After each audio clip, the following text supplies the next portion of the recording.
Hi, this is Heidi Garbo. I'm going to give you a little history about Garbo's Lobster here in Austin, Texas.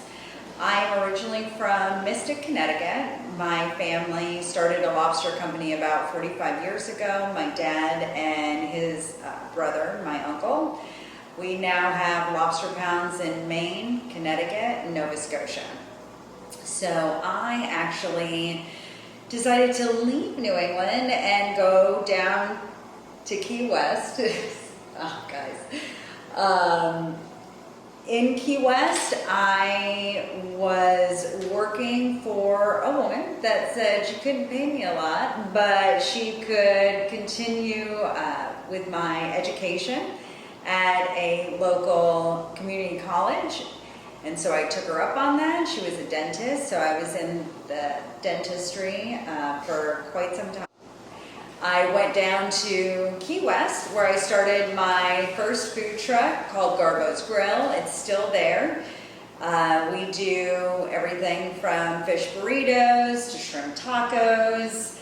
I came to Austin after I got married. He got a job in tech. And so I got here, didn't really know what to do with myself, so I started volunteering my time at Central Market at the cooking school. So I learned everything there. They have the best equipment, and I learned how to make a bunch of different things, though I'm not classically trained as a chef. I started networking, and they asked what I did before. I told them I had a food truck in Key West, and they said, oh my God, you have to open up a food truck here in Austin. And so I started thinking about it. I was talking to my dad about it, and he thought it was a great idea. So he built a food truck for me at the Lobster Pound, and he and my brother drove it down here. I like to give my brother a hard time saying that he drove it down in second gear. So as soon as it got here, it needed a new transmission. But got here in one piece, and then we started fixing it up and trying to figure out what we were going to put into the food truck as far as the cuisine.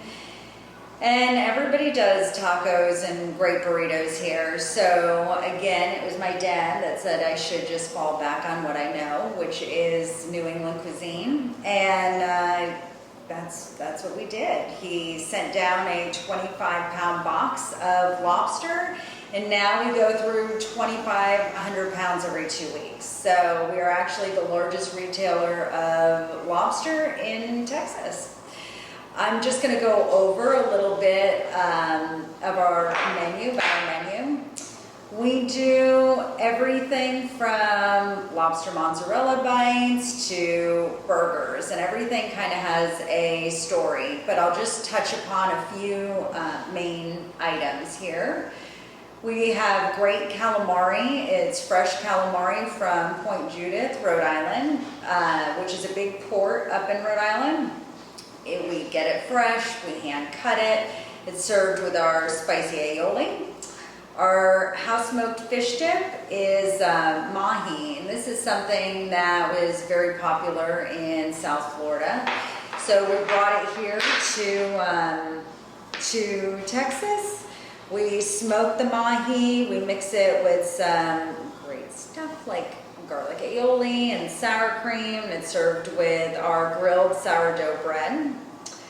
Let me touch on the salads. We have a great house salad made with our champagne vinaigrette, which I came up with.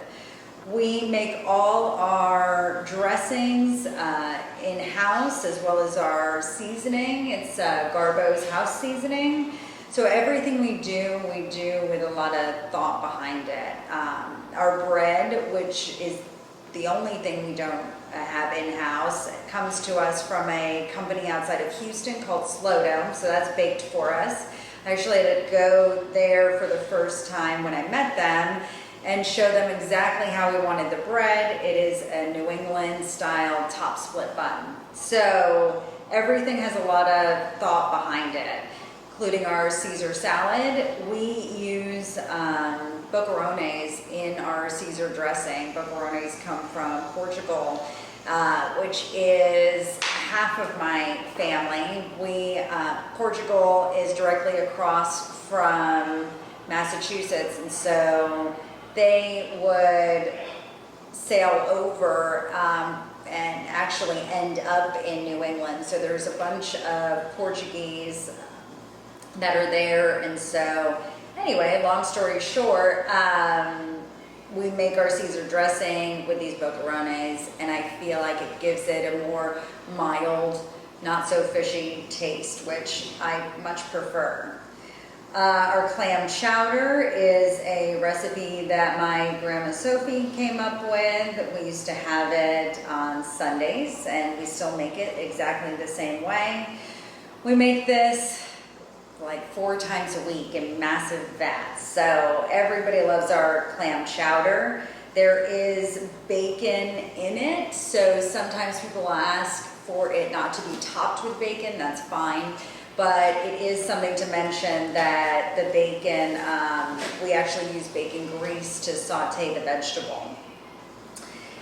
Next, we'll go to some of our entrees. We get whole live lobster shipped in from our family's lobster pound. They're usually 1.5 pounds. Things happen up in New England, obviously. We get everything shipped in, so I would always ask if there's anything 86. Sometimes they can get stuck on the plane. So that's, but they're great. Nobody really does whole live lobster here in town, so it's always a fan favorite.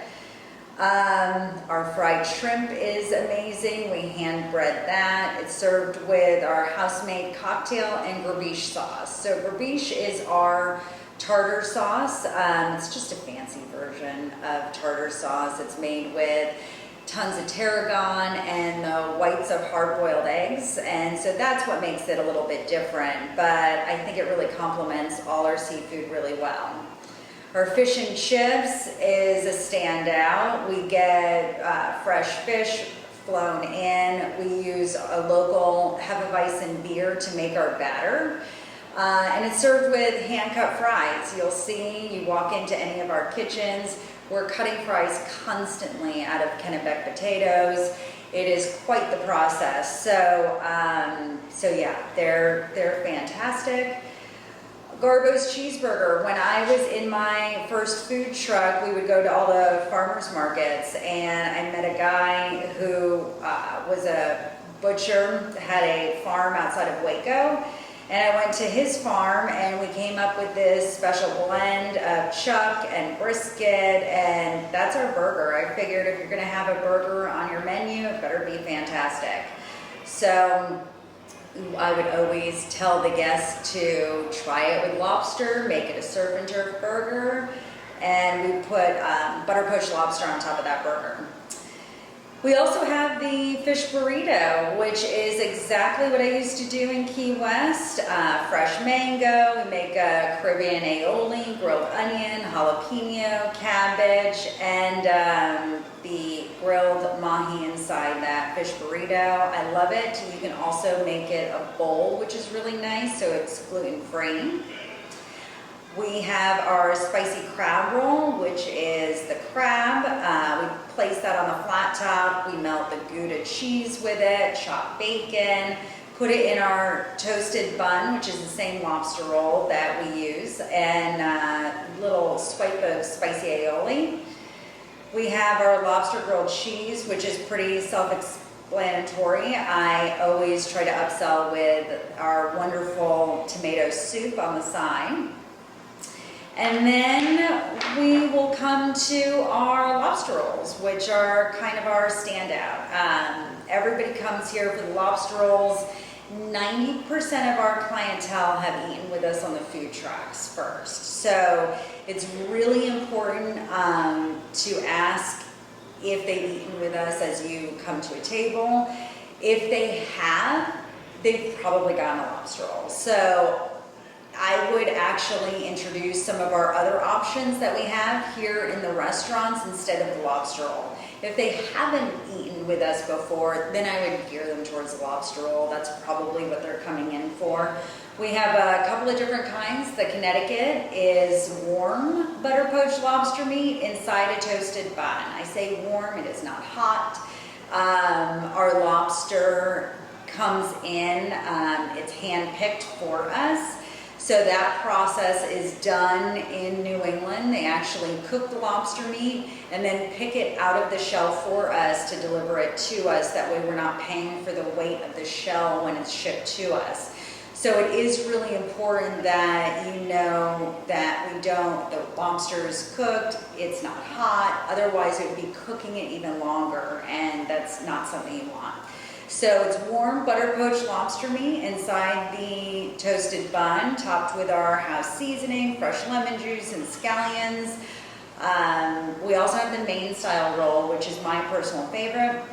The Maine lobster is lightly dressed with mayo, celery seasoning, lemon zest, and that's also put in our bun with scallions and lemon juice on top. So I would always ask when you're going to a table if they would like to add some of our caviar to that. So our caviar is packed special for us. It's an Italian white sturgeon, and it actually comes, it's hand-packed from our friends at Island Creek Oyster Company.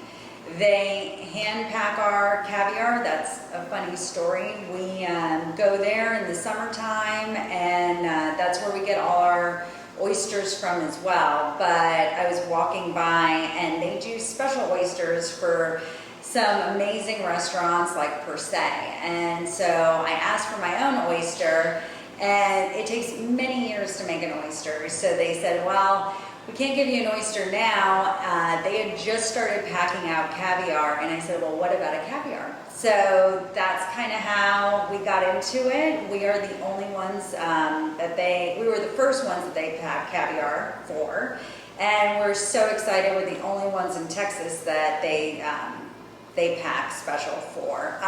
So yeah, that's really exciting. Our oysters, like I said, come from Island Creek. So Island Creek is a company out of Duxbury, Massachusetts, and they're really special because there's a bunch of boutique oyster farms in New England. And unfortunately, it can be a very expensive hobby for a lot of people. They're not able to get out there and sell their oysters mainstream. And that's kind of where Island Creek comes in. They have relationships with a bunch of restaurants all over the country, and so they're able to bring those oysters and get them in front of restaurants like ours. So they handpick our oysters for us. We get different varietals all the time. So in your pre-shift meeting, we'll go over all the nuances of the oysters that we'll have.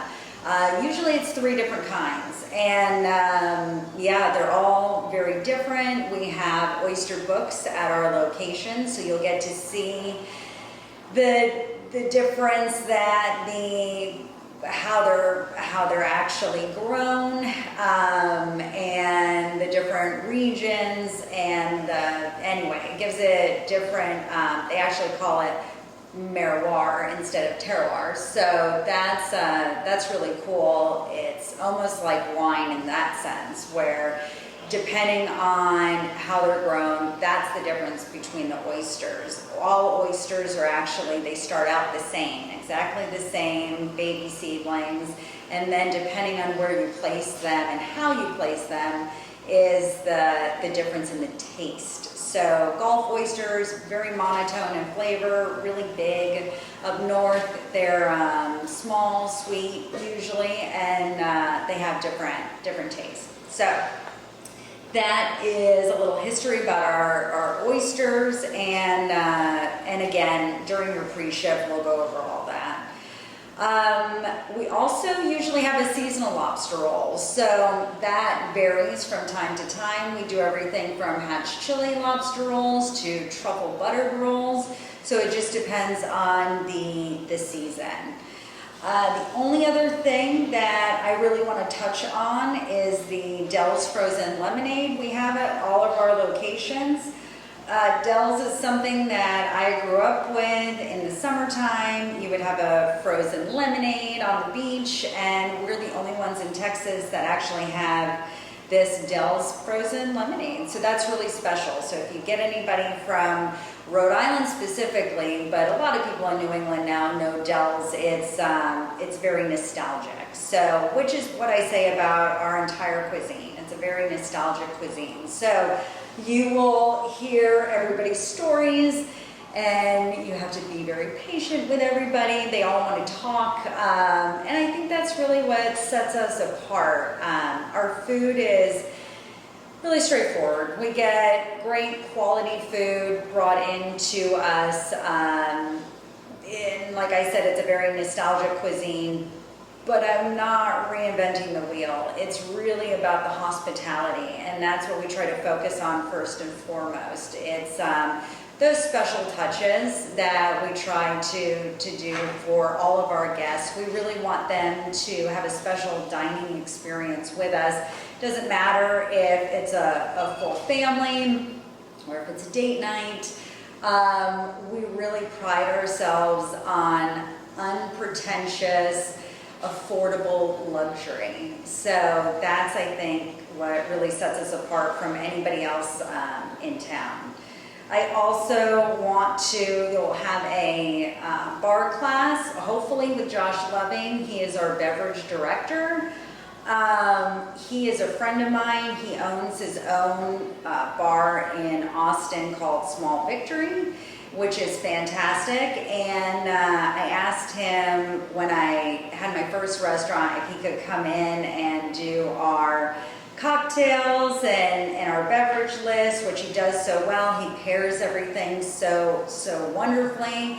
He can go over the cocktails a little bit better than I can, but he did ask when we first started doing this, you know, about my upbringing and summers on the beach, and I kind of gave him that history. So he came up with our Garbo's Grog, our Long Island iced tea, our Suffering Bastard, a fantastic pina colada, our sangria, which I love, and a VGFC, which stands for Very Good Fucking Cocktail. So he's fantastic, and he does rotate out wines and beers, so he will give you more of an in-depth lecture about all of that. So that's really it. Thank you so much for coming and being a part of our family. We really appreciate it, and I know our guests do too. Thank you.